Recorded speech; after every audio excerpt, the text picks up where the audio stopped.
নহয় চাওক ঘটনাটো মানে কালিৰ পৰা আচলতে ক'ব গ'লে কলিজা ফাটি আছে আমাৰ, কাৰণ ৰাজীৱহঁতে নমস্কাৰ বন্ধু বান্ধৱীসকল, এতিয়া ৰাতি বাজিছে 12টা আৰু 12টা বজাতে আপোনালোকলৈ এনেকৈ মই ভিডিঅ'টো আগবঢ়াইছোঁ। আপোনালোকক যে মই যোৱাকালি যোনটো ভিডিঅ' দিছিলোঁ, সেই ভিডিঅ'টোত মোৰ মনৰ কথাখিনি আপোনালোকৰ ওচৰত প্ৰকাশ কৰিছিলোঁ আৰু মই তাত কোনো ৰস দি পেলাই মানে কোনো এটা তাত মই এটা শব্দও আপোনালোকক মই বেছিকৈ কোৱা নাই। যিখিনি পাইছোঁ, যিখিনি মোৰ অনুভৱ মনৰ, কাৰণ আমি ভিডিঅ' বনাওঁ, আমাৰো কিছুমান দায়িত্ব থাকে আৰু সেইকাৰণে মই আপোনালোকৰ মাজলৈ তেনেকৈ মোৰ মনৰ কথাকেইটা কৈ পেলাই ভিডিঅ'টো বনাইছিলোঁ। আৰু তাতে দুই এজনে তেনেকৈ কমেণ্ট কৰিছে, আপুনিনো কিয় আগতে তেওঁক পপুলাৰ কিয় নকৰিলে, আপুনি দেখোন পৰাহেঁতেন আপুনি পপুলাৰ কৰিব পাৰিলেহেঁতেন। কিন্তু মই কেনেকৈ পপুলাৰ কৰিম, কাৰণ নিউজ চেনেলসমূহ তাত থাকেই। নিউজৰ মানুহে পপুলাৰ নকৰিলে আমি আমাৰ ভিডিঅ'টোনো কোনে চায়, আমাৰ ভিডিঅ'নো কিমান মানুহে চায়, আমি কেনেকৈ পপুলাৰ কৰিম।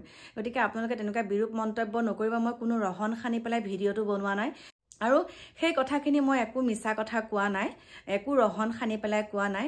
আৰু সেই তাৰ প্ৰমাণ এতিয়া মই আপোনালোকক দিছোঁ, এটা কল ৰেকৰ্ডিং আপোনালোকে শুনক। এতিয়া তেখেতৰ নামটো বাৰে বাৰে লৈ থাকিলেও আমাৰ ভুল হ'ব আৰু বহুতে তেনেকৈ তেওঁ ফটো লগাই তেওঁ হেৰি কৰি পেলাই সেই ফটোবিলাক আপোনালোকে প্লিজ শ্বেয়াৰ নকৰিব। আৰু বহুত দুখ লাগে, কাৰণ এতিয়া ইউটিউব ইনষ্টা খুলিবই নোৱাৰি, খালি তেওঁ সেই মৃতকৰ ফটোখন দি পেলাই বহুতখিনি মানে ভিডিঅ' তেনেকৈ দি আছে। আপোনালোকে তেনেকুৱা নকৰিব, বহুত দুখ লাগে।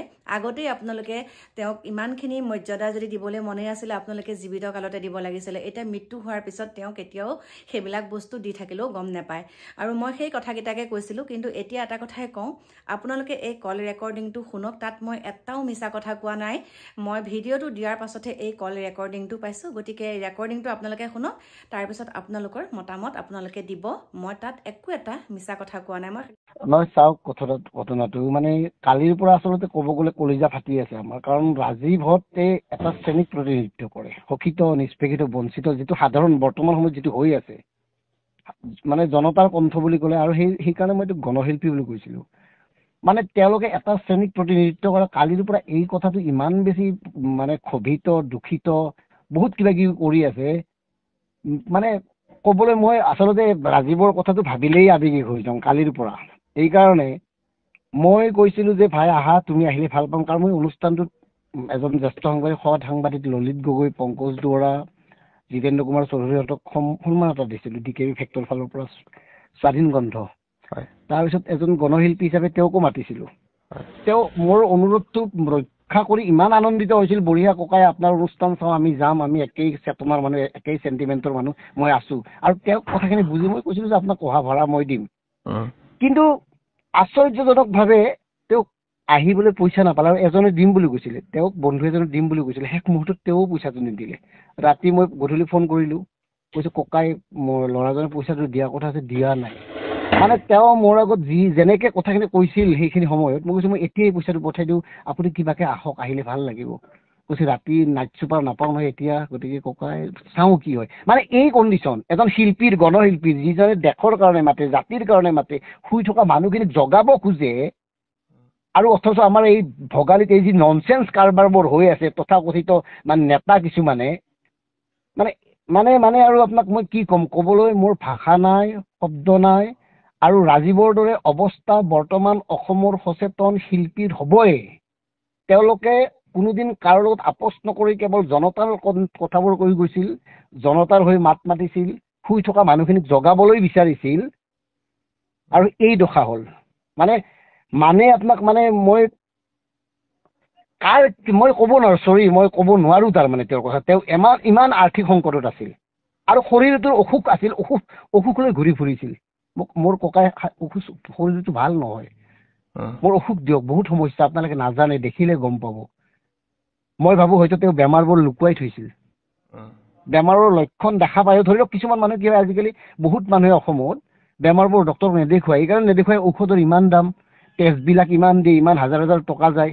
গতিকে কেইদিনমান চাওঁচোন, বোধহয় এনেকৈ এই চাওঁ কৰোঁতে এই ঘটনাটো ঘটিবলৈ পালে।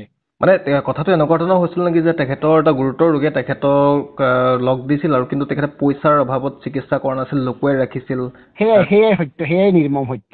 আপুনি কি ধৰণে গম পায়, কি ধৰণৰ ৰোগ হৈছিল? বা ৰোগ নহয়, তেখেতে শাৰীৰিক অসুস্থতা, মোৰ অকণমান অসুবিধা আছিল দিয়ক, মোৰ শৰীৰো ভাল নহয় ককাই, অৰ্থনৈতিক অৱস্থা অতি বেয়া।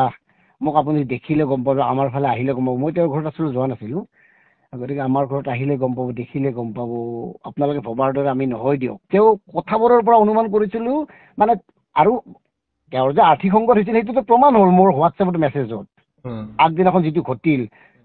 তেওঁ আনকি মোৰ এই যে বঁটা দিম সেই কথাটো শ্বেয়াৰ কৰিছিল উৎসাহেৰে, যে এনেকুৱা এনেকুৱা এটা সন্মান দিছে।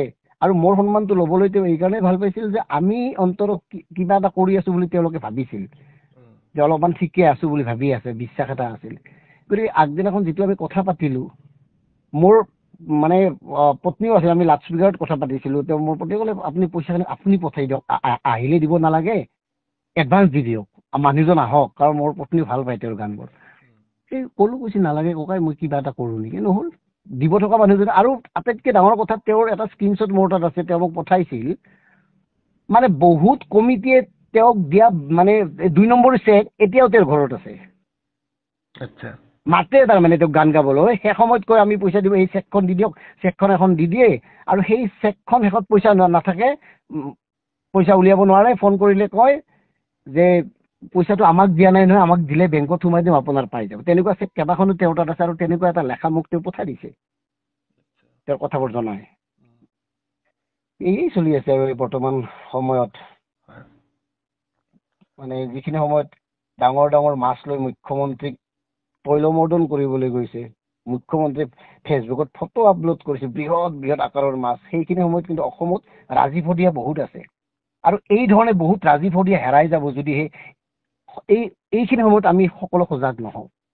আৰু এতিয়া আপোনালোকে শুনা পালেই কথাখিনি, ইয়াত কোনো ৰহন সানিবলগীয়া কথা আপোনালোকৰ মাজত নকওঁ।